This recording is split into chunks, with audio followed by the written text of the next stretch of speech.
Isang batang German Shepherd ang nahulog mula sa isang tulay na nasa taas na 100 talampakan mula sa lupa.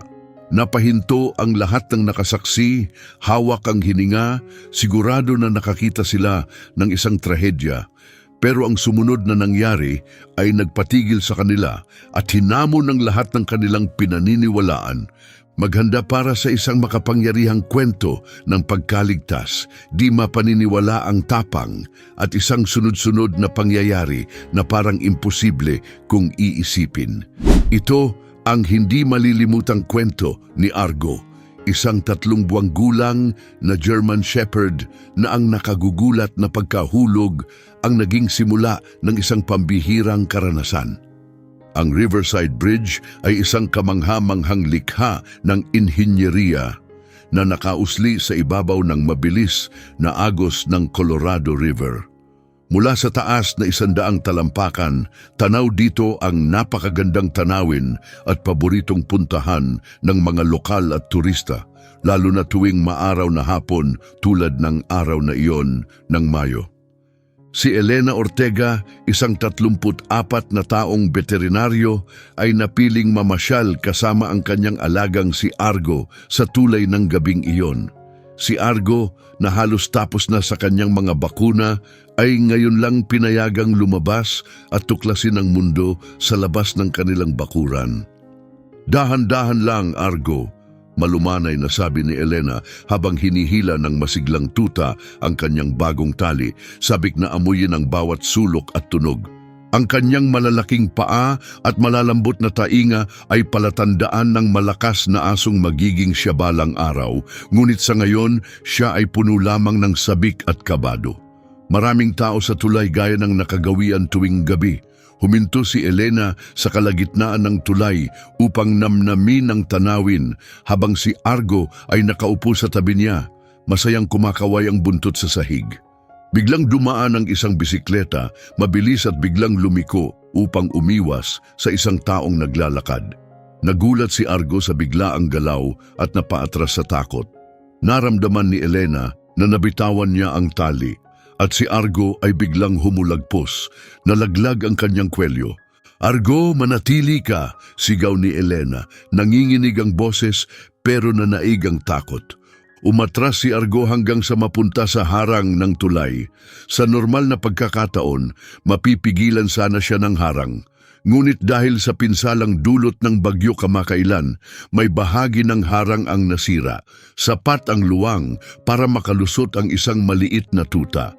Sa pakiramdam ni Elena, parang bumagal ang oras. Nakita niyang dumulas ang mga paang likuran ni Argo sa siwang.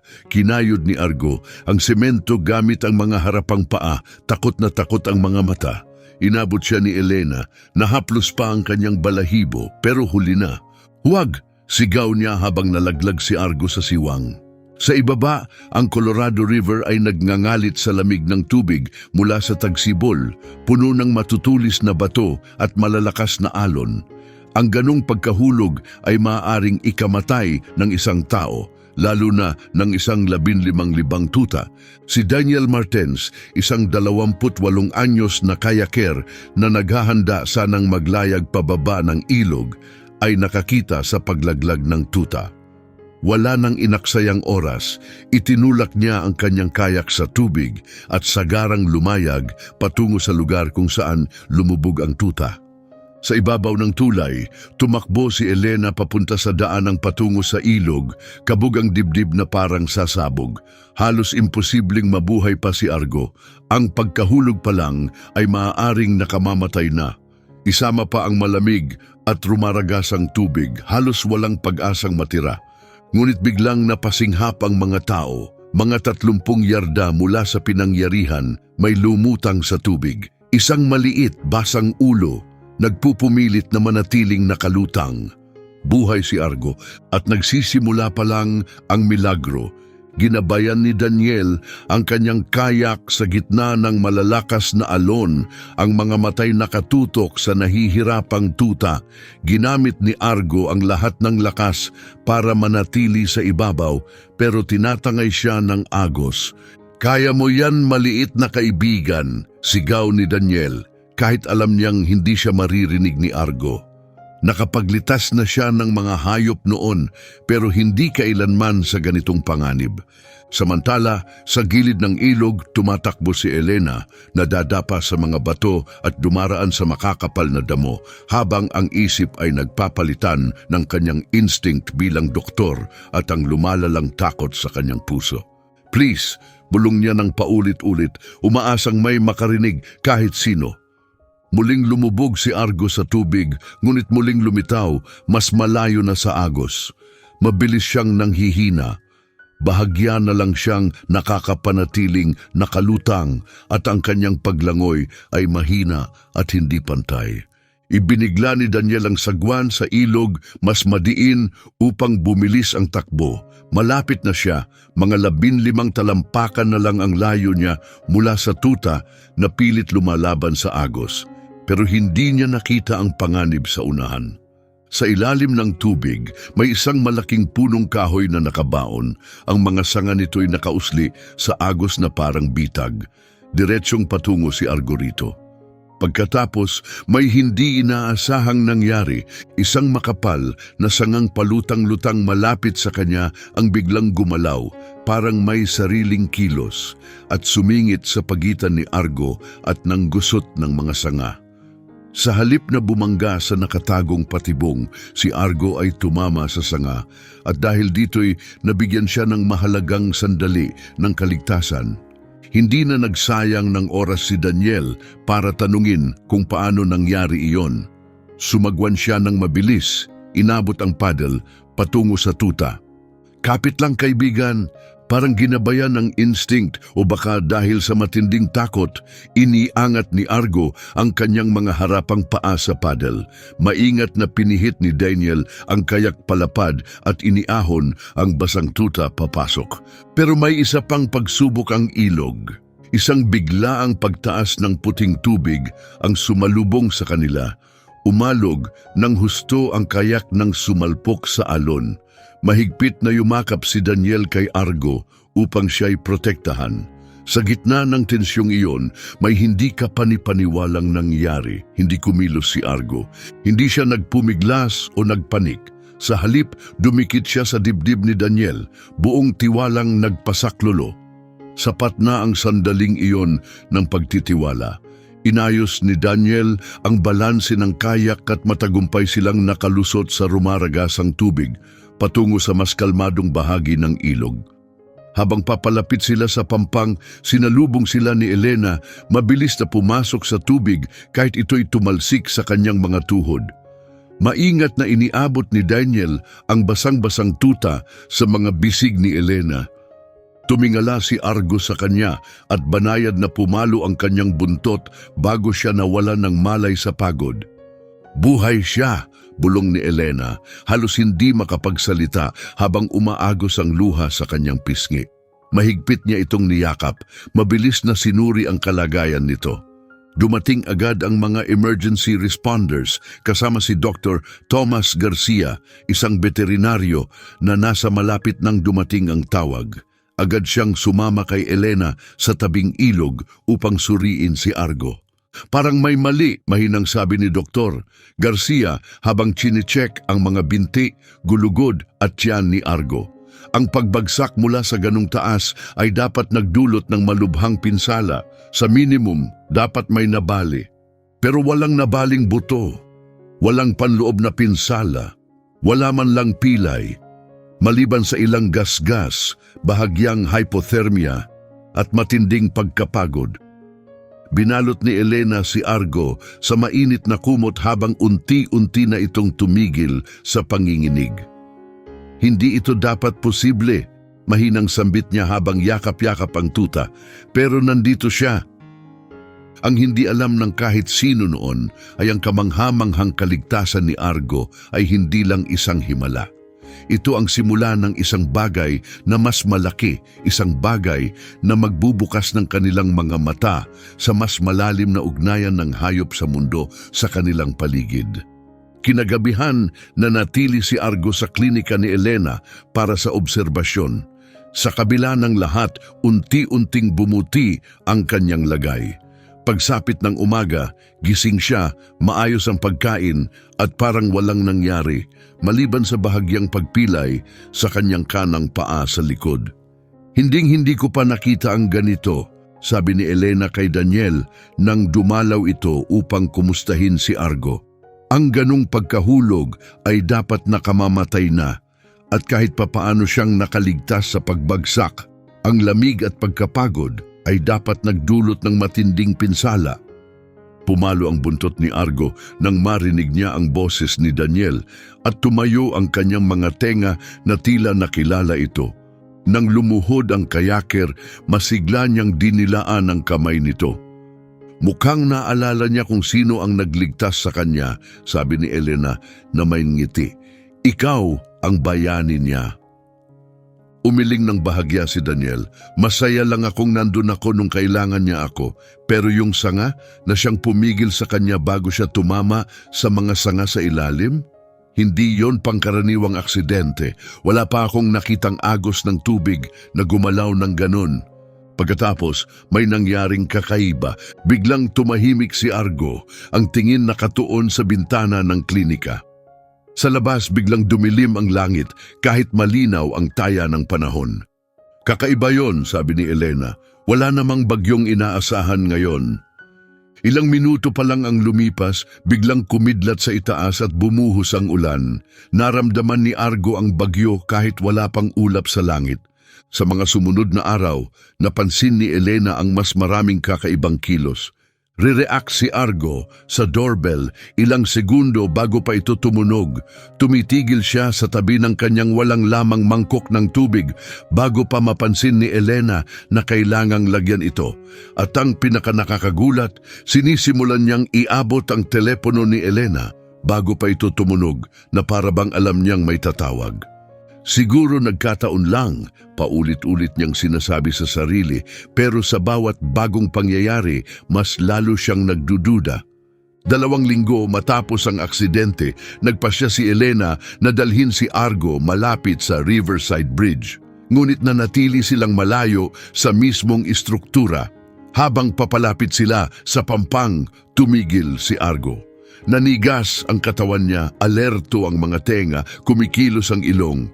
Pagkatapos, bigla siyang tumakbo, nahila ang tali mula sa kamay ni Elena. Tinawag siya ni Elena at tumakbo upang habulin siya, pero hindi basta-basta tumatakbo si Argo. Tuwid ang tinungo niya, isang makapal na bahagi ng damuhan malapit sa tubig. Pagsapit ni Elena, naghuhukay na si Argo sa putikan, umuungol na tila balisa. Akala niya ay may nasugatang hayop, kaya lumuhod siya sa tabi ng tuta. At doon niya narinig ito, isang mahina, halos di marinig na ungol, tinatangay ng hangin. Inalis niya ang makapal na damo at nakita ang isang plastic bag na nakabaon sa putik, kalahating nakalubog sa tubig. Sa loob nito, may 3 maliliit na kuting, wala pang 1 linggong gulang, basa at halos hindi humihinga. Diyos ko, bulong niya habang agad ibinalot ang mga ito sa kanyang jacket. Paano mo nalaman na andito sila? Nanatiling malapit si Argo, nakamasid ng may pag-aalala habang tinitingnan ni Elena ang mga kuting. Masama ang kalagayan nila. Basang-basa, walang tubig sa katawan at napakahina. Kung hindi sila nakita ni Argo, malulunod sana sila sa papataas na tubig. Dumating agad si Dr. Garcia matapos ang tawag ni Elena. Napatingin siya sa mga kuting, hindi makapaniwala. Paano niyo sila nakita? Kahit mula sa daan, hindi mo sila makikita. Hindi ko sila nakita, mahinang sagot ni Elena sabay tingin kay Argo. Siya ang nakakita, sa kung anong paraan, alam niyang andoon sila. Kinagabihan habang nakalagay ang mga kuting sa incubator at nakaupo si Elena sa sahig habang nagpapahinga si Argo sa kanyang paanan, sinubukan niyang intindihin ang lahat. Ang tuta na nakaligtas sa pagbagsak na imposibleng malampasan ng kahit anong nilalang ay ngayon nagpapakita ng mga senyales ng isang bagay na hindi maipaliwanag. Parang may na-unlock na kakaibang kakayahan sa loob niya, isang pakiramdam na mas malalim pa sa ordinaryong likas na ugali ng hayop. Hinaplos ni Elena ang kanyang mga tenga at mahina niyang ibinulong. Ano ba talaga ang nangyari sa iyo nung araw na yon? Anong bagay ang dinala mo pabalik mula sa ilog? Tumingala si Argo kay Elena, ang kanyang mga matay may lalim na hindi pangkaraniwan sa isang tuta. Sa sandaling iyon, para siyang mas matanda kaysa sa kanyang edad, na para bang nauunawaan niya ang higit sa dapat niyang maunawaan. Isang buwan na ang lumipas mula nang mahulog si Argo at malaki na ang kanyang ipinagbago. Bagamat halatang isa pa rin siyang tuta, nagsisimula na siyang magkaroon ng matipunong pangangatawan gaya ng tipikal na German Shepherd. Ang kanyang balahibong itim at kulay tan ay kumakapal at unti-unti na ring lumalakas ang kanyang mga binti, katugma ng pangako ng malalaking paa niya. Pero hindi ang kanyang katawan ang ikinamangha ng mga tao, kundi ang kanyang mga kakayahan. Nagsimulang isulat ni Elena ang lahat, idinodokumento ang bawat pangyayari na tila lumalampas sa normal. Masyado nang consistent ang mga senyales para baliwalain. Kayang maramdaman ni Argo ang mga bagay bago pa man ito mangyari. Natutukoy niya ang panganib o pagkabalisa bago pa mapansin ng iba, at nakakahanap siya ng mga taong o hayop na nasa panganib na may kahangahangang katumpakan. Sa simula, inakala ni Dr. Garcia na nagkataon lang ang lahat, ngunit napilitan din siyang magbago ng isip matapos ang isang partikular na karanasan. Habang nasa regular na check-up ang isang pusang, ang pangalan ay Shadow, biglang nagpakita ng pagkabalisa si Argo. Paulit-ulit niyang kinakamot ang examination table ng mas matindi kaysa dati. Anong nangyayari sa kanya? Tanong ni Garcia habang pinagmamasdan ang kakaibang kilos nito. Sa puntong ito natutunan na ni Elena na seryosohin ang mga instinct ng tuta. Suriin mo ulit si Shadow. Sa tingin ko may mali. Sumunod si Garcia at ipinagawa ang karagdagang pagsusuri. Ang natuklasan niya ay ikinagulat niya, isang umuusbong na bara sa tiyan ng pusa na wala pang ipinapakitang sintomas. Isang uri ng panganib na halos imposibleng matuklasan sa ganung maagang yugto gamit lang ang normal na pagsusuri. Hindi ito dapat posible, mahina niyang sinabi habang pinapagitna ang test results, at si Argo nakalmado na ulit. Wala talagang sinyales, dagdag pa niya, hindi makapaniwala. Para sa atin, oo, sagot ni Elena, pero may nakita siyang hindi natin nakita. Kumalat ang balita tungkol kay Argo at sa kanyang mahiwagang kakayahan sa buong bayan ng Riverside. Sa simula'y usap-usapan lang sa lokal na komunidad. Pero hindi nagtagal, isang mamamahayag mula sa regional na pahayagan ang naglathala ng artikulo na pinamagatang The Miracle Puppy of Riverside Bridge. Isinama rito ang mga litrato ni Argo at mga panayam sa mga taong mismong nakasaksi sa kanyang mga ginawa. Si Daniel Martens, na nanatiling malapit na kaibigan ni Elena at Argo mula noong aksidente, ay nagmungkahi na bumalik sila sa ilog. Doon nagsimula ang lahat, sabi niya. Baka sa pagbabalik natin may madiskubre pa tayo. Pagbalik nila, hindi nagpakita ng kahit anong takot si Argo. Ang ilog na muntik nang kumuha sa kanyang buhay ay tila wala ng epekto sa kanya. Sa halip, lumapit siya sa tubig na parang may dahilan, nakatitig sa agos na may kakaibang seryosong pagmamasid. Pagkatapos, may bagay na biglang kumuha ng kanyang atensyon. May isang pamilyang nag-aayos ng picnic malapit sa lugar. Biglang tumakbo si Argo patungo sa kanila, tahol ng tahol na tila may matinding babala. Agad na sumunod si Elena, pilit siyang pinapakalma. Pasensya na po, sabi niya hanggang sa makita niya ang dahilan. Isa sa mga bata ang kakabukas pa lang ng lalagyan ng tsokolate na may balot na mani at iniaalok na ito sa aso ng pamilya.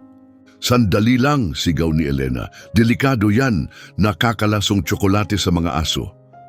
Napahinto ang pamilya, mahigpit ang takip ng lalagyan. Nasa mahigit 30 talampakan si Argo nang ito'y buksan. Wala siyang paraan para makita o maamoy kung ano ang laman noon. Paano niya nalaman? Tanong ng ina habang nakatingin kay Argo na may paghanga. Nang gabing iyon, dumalaw si Dr. Garcia sa klinika ni Elena. Pero hindi lang ito simpleng pagbisita. May mahalaga siyang gustong ipanukala. Kailangan nating idokumento ito ng maayos, git niya. Kumuha tayo ng eksperto na talagang nakakaintindi sa kilos ng mga aso. Ano man ang nangyari kay Argo matapos siyang mahulog mula sa tulay, maaring baguhin nito ang paraan ng pagtingin natin sa kamalayan ng mga hayop. Nakipag-ugnayan si Garcia kay Dr. Isabel Erickson, isang kilalang eksperto sa asal ng mga aso mula sa Colorado State University. Sa ilalim ng masusing pagsubaybay ni Dr. Erickson, ipinakita ni Argo ang mga kakayahang lumalampas sa kasalukuyang maipapaliwanag ng agham. Natutukoy niya ang mga bagay na nakatago sa likod ng pader, nakakaramdam siya ng mga pangyayari bago pa ito mangyari at naaamoy o nararamdaman ang emosyonal o pisikal na pagkabalisa kahit wala pang malinaw na senyales. Hindi lang ito pambihirang tuta, sabi ni Dr. Erickson matapos ang ilang araw ng pagsusuri. Hindi lang siya basta nakaligtas sa pagkahulog, parang may na-activate sa loob niya na tunay na bihira. Pagsapit ng ikalimang buwan ni Argo, umabot na ang kanyang kwento sa labas ng bayan ng Riverside. Ang lokal na artikulo tungkol sa kanya ay nakaagaw ng pansin ng pambansang media at bigla na lang naging sentro ng atensyon ng tahimik na bayan. Naglabas si Dr. Erickson ng paunang pag-aaral na nagpasiklab ng matitinding talakayan sa mundo ng siyensya tungkol sa posibilidad at limitasyon ng pakiramdam ng mga hayop. Samantala, naging labis na protektado si Elena kay Argo. Maingat niyang pinamamahalaan ang lumalaking dami ng kahilingan mula sa media at mga mananaliksik. Determinado siyang hindi magamit o malagay sa panganib si Argo para lang sa pansin o siyentipikong layunin. Ngunit hindi rin niya maitanggi nagiging napakalaking tulong si Argo. Nakailang beses na siyang nakapigil sa mga mapanganib na sitwasyon.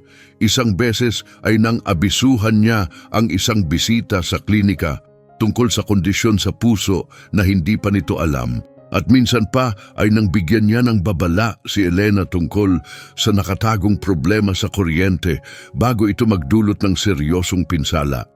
Isang mainit na Sabado ng hapon, dinala ni Elena si Argo sa Lake Carson, isang paboritong lugar tuwing weekend malapit sa bayan. Puno ito ng mga taong nag-i-enjoy sa unang tunay na araw ng tag-init. Habang nagsasanay sila ng mga simpleng utos, biglang tumigil si Argo at tumitig sa tubig. Walang babala, humiwalay siya, hindi pinapansin ang mga tawag ni Elena. Tumakbo si Elena humihingi ng pasensya habang dumaan si Argo sa gitna ng maraming tao. Dumiretso siya sa gilid ng lawa at lumundag, lumangoy ng malakas at buo ang tiwala. Mas malayo pa, nagkakagulo na ang mga lifeguard matapos makarinig ng sigawan mula sa isang grupo ng kabataan. Isa sa kanilang kaibigan ay lumubog at hindi na lumitaw. Hiyawan ng mga kaibigan nito, itinuturo kung saan ito huling nakita. Bago pa makatalon ang mga lifeguard, narating na ni Argo ang lugar. Lumubog siya at ilang segundo lang ang lumipas, muling lumitaw na hawak ang damit ng dalagita, pilit inilulutang ang ulo nito habang hinihintay ang tulong. Nawalan ng malay ang dalagita dahil sa seizure, ngunit humihinga pa rin. Diretsong pumunta siya sa kanya, sabi ng isang lifeguard habang pinapanood ang mga medic na sinusubukang buhayin ang dalagita. Lumubog siya nang hindi man lang nagsalita, kahit mga kaibigan niya hindi alam ang eksaktong kinaroroonan niya. Agad na kumalat ang kwento. Nag-viral ang mga video ng pagsagip ni Argo sa social media at sa isang iglap naging sikat siya. Nalunod sa mga request para sa panayam ang telepono ni Elena at nag-alok ang ilang grupo ng pananaliksik ng malaking pondo para pag-aralan ang natatanging kakayahan ni Argo. Sumuporta si Dr. Erickson kay Elena, tinulungan siyang pamahalaan ang biglaang kasikatan. Magkasama nilang binuo ang isang plano upang ipagpatuloy ang pagdodokumento ng mga kakayahan ni Argo nang hindi siya masyadong pinipilit.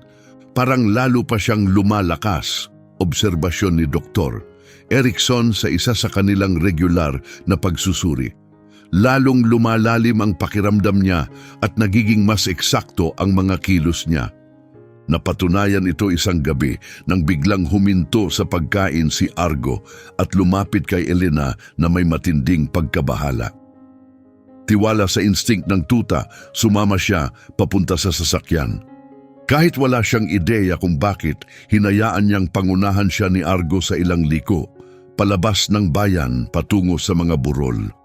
Dumating sila sa isang trail sa bundok, hindi alam na may isinasagawang search operation para sa isang nawawalang hiker na may diabetes.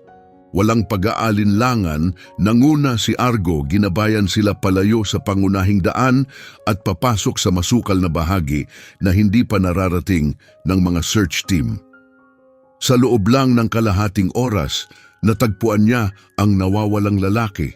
Nakahandusay sa mababaw na bangin matapos maligaw dulot ng sobrang baba ng blood sugar. "Ang aso mo ang nagligtas sa buhay ko," sabi ng lalaki kay Elena habang nasa ospital. Sabi ng doktor, hindi ko raw kakayaning magdamag sa ganung kalagayan. 6 na buwan na ang lumipas mula nang mahulog si Argo at ngayon ay isa na siyang makisig na binatang German Shepherd.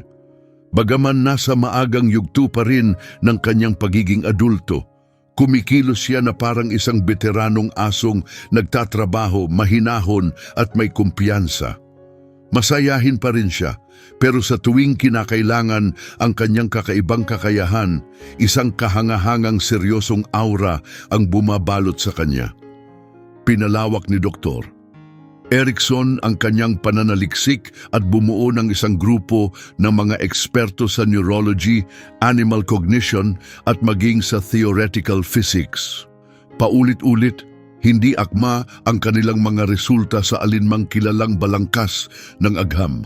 Kayang madetect ni Argo ang pagbabago sa electromagnetic fields, mga pagbabago na kahit ang pinaka-advanced na kagamitan ay hindi kayang sukatin.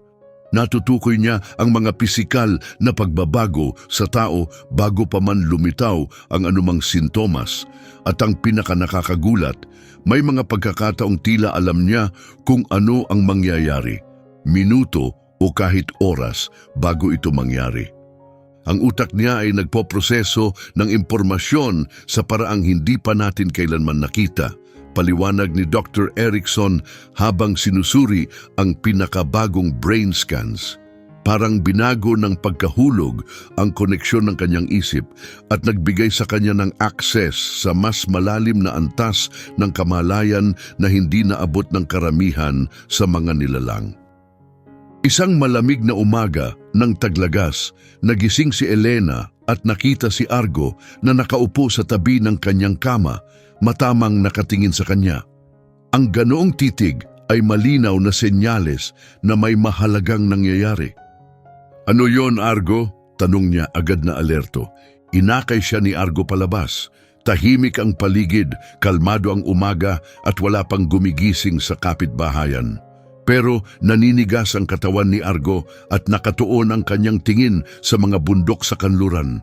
Natuto na si Elena na huwag pagdudahan ang instinct ni Argo.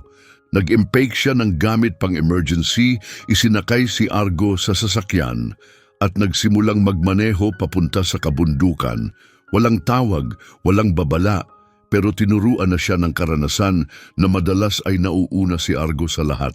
Halos 1 oras silang naglakbay sa mga daan ng kagubatan hanggang marating nila ang trailhead na nasa gitna ng ilang. Isang kotse lang ang naroon, nakalock ang mga pinto at walang kahit anong palatandaan ng tao sa paligid. May nanganganib, Bulong ni Elena, napansin ng alertong tindig ni Argo. Tumawag siya sa emergency services upang iulat ang lokasyon at kanilang hinala, saka nagsimulang maglakad. Mabilis at diretsong gumalaw si Argo, hindi sumusunod sa amoy kundi kumikilos na para bang nararamdaman niya ang panawagan ng tulong. Sa loob ng 2 milya, natagpuan nila ito. Isang wildlife photographer na nahulog sa bangin habang kinukunan ng larawan ang mga agila.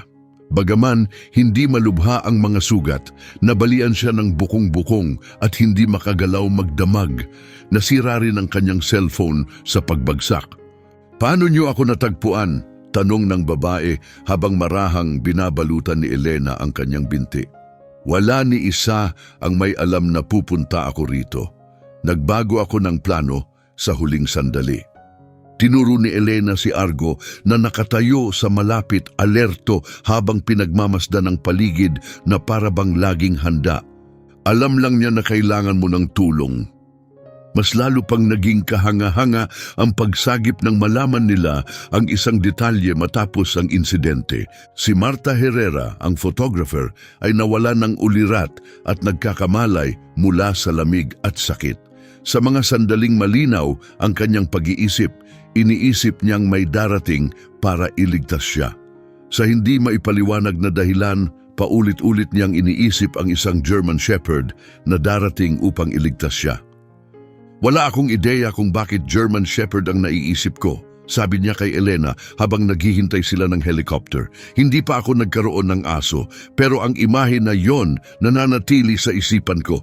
Hindi ko ito mabitawan." Ang pangyayaring ito ang naging bagong yugto sa pag-aaral ni Dr. Erickson. Maaaring may koneksyon sa pagitan nila, mungkahi niya. Hindi lang basta si Argo ang nakakaramdam ng panganib. Posibleng tumutugon siya sa iniisip ng isang tao. Pwedeng ito'y uri ng pinagsasaluhang kamalayan na hindi pa natin kailanman naranasan. Isang buong taon na ang lumipas mula nang mahimalang makaligtas si Argo sa Riverside Bridge. Lumaki siya bilang isang kahanga-hanga at marangal na German Shepherd. Ang dating magulo at sabik na enerhiya ng kanyang kabataan ay napalitan ng matatag at kalmadong presensya. 15 buwang gulang na siya, patuloy pa ring umuunlad sa pisikal, ngunit ang kanyang gintong mga mata ay tila may lalim na higit pa sa kanyang edad.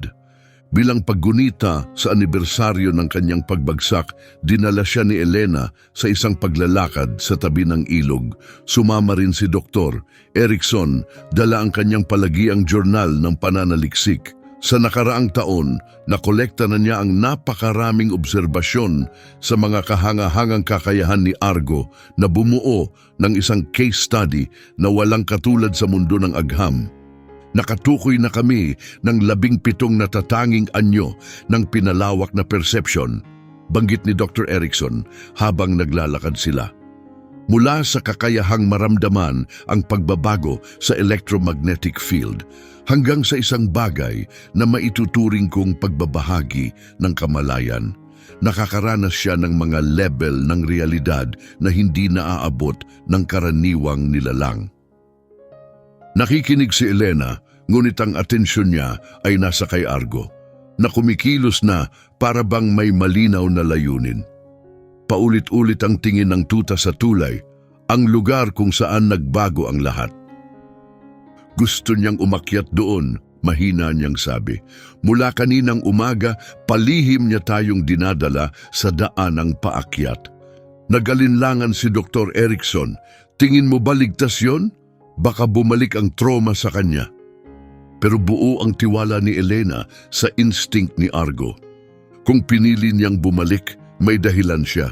Sinundan nila ang daan paakyat sa bahagi ng tulay para sa mga naglalakad. Walang takot na ipinakita si Argo habang papalapit sila sa seksyong dati may sirang railing kung saan siya nahulog. Ngayon, ito'y inayos na, may dagdag pang mga safety barrier. Sa mismong gitna ng tulay, huminto si Argo. Umupo siya sa eksaktong lugar kung saan siya bumagsak. Hindi siya kinakabahan. Alerto ang kanyang katawan pero payapa at nakatuon ang tingin sa agos ng ilog sa ibaba. Ano ang nararamdaman mo, Argo? Tanong ni Elena habang lumuhod sa tabi niya. Hindi gumalaw si Argo sa ilang sandali, tila nakikinig sa isang bagay na wala ng iba pang makaririnig. Pagkatapos, gumawa siya ng isang bagay na hindi inaasahan. Maingat niyang inilagay ang kanyang paa sa dibdib ni Elena sa mismong tapat ng kanyang puso at tiningnan siya ng malalim sa mga mata. Sa iglap na yon, naramdaman ni Elena ang isang bagay na kailanman ay hindi pa niya naranasan. Parang nagbago ang mismong realidad, biglang napuno ng mga kulay at galaw na wala siyang sapat na salita para ilarawan. Naramdaman niya ang agos ng ilog sa ilalim nila, ang mga elektrikal na signal ng maliliit na nilalang sa lupa, at maging ang mabagal na tibok ng puso ng mga punong malapit sa kanila. Ilang segundo lang ang tumagal ng karanasan. Pagkatapos, napahingal siya, tila nawalan ng lakas at manghang-mangha. Ano yon? Tanong niya, hirap makapagsalita. Dali-daling lumapit si Dr. Erickson. Anong nangyari? Ayos ka lang ba? Naramdaman ko lahat ng nararamdaman niya, sagot ni Elena. Pilit pa ring nilulunok ang lahat. Parang nakita ko sa pamamagitan ng kanyang mga pandama. Parang lahat ay konektado at sabay-sabay na nagaganap. Tinitigan siya ni Argo ng tahimik at may kapanatagan na para bang matagal na niyang inaasahan ang sandaling ito. Pagkatapos, lumapit siya kay Dr. Erickson. Walang pag-aalinlangan, iniabot ng doktora ang kanyang kamay. Nang ipatong ni Argo ang kanyang paa sa kanyang palad, muling nagliyab ang koneksyon. Hindi kapanipaniwala, mahinang bulong niya at nawala ang kanyang karaniwang pagiging objektibo bilang siyentipiko. Hindi lang kung paano niya nakikita ang mundo, kundi kung paano niya ito ipinapakita sa atin. Lumilikha siya ng ugnayan sa pagitan ng isipan. Sa mga sumunod na buwan, naging pinakamakapangyarihang katangian ni Argo ang kanyang pambihirang kakayahan. Sa pakikipagtulungan sa mga mapagkakatiwalaang siyentipiko, mga rescue team at mga healthcare worker, ipinakita ni Argo kung paano mababago ng pinagsasaluhang kamalayan ang paraan ng pagtugon ng tao sa mga emerhensya, ang maagang pagtuklas ng mga problemang medikal at maging ang pag-iwas sa mga sakuna. Hindi na lang siya basta nakakaramdam ng panganib. Ginagabayan na niya ang iba gamit ang kanyang perception, pinaparamdam sa kanila kung paano niya nakikita ang mundo. Bawat buhay na nailigtas, bawat krisis na naiwasan, ay lalong nagpapatunay na may isang bagay sa loob ni Argo ang tuluyang nagbago, isang bagay na hindi kayang ipaliwanag ng siyensya. Sa kanyang ikalawang kaarawan, pinarangalan si Argo ng gobernador ng isang espesyal na medalya bilang pagkilala sa napakaraming buhay na direktang nailigtas niya. Payak ang seremonya, ngunit punong-puno ng damdamin. Dumalo ang mga pamilyang kanyang nailigtas, ang mga mananaliksik na nag-aral sa kanya, at ang mga taong gustong masilayan mismo ang maalamat na aso. Nang gabing yun, nakaupo si Argo sa tabi ni Elena, pinapanood ang paglubog ng araw sa ibabaw ng parehong ilog na minsang muntik nang kumuha sa kanya. Ipinatong ni Elena ang kanyang kamay sa balikat ni Argo at tumingin sa gintong kalangitan habang ang kanyang isipan ay lumilipad pabalik sa unang lakad nila, sa pagbagsak sa marupok na pag-asang pinanghawakan niya at sa lahat ng nangyari mula noon.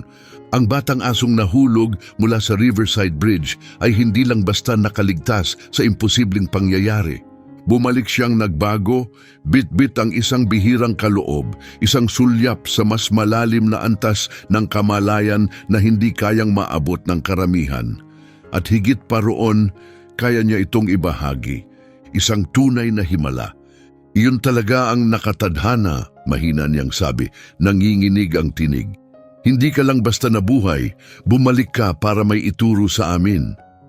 Dahan-dahang lumingon si Argo, nagtagpo ang kanilang mga matang kulay amber, puno ng banayad na pangunawa. Habang kumikislap ang huling sinag ng araw sa ibabaw ng ilog, lalong tumibay at luminaw ang tahimik ngunit di matitinag na ugnayan sa pagitan nila. Kung ang kwentong ito ay tumama sa puso mo, nasa tamang lugar ka. Mag-subscribe sa aming channel upang mapakinggan pa ang mas maraming kwento ng tapang, pag-asa at mga tahimik na himalang bumubuo sa ating mga buhay. Iyon ang notifications para wala kang mamiss na sandali. Magpapasalamat si Argo at kami rin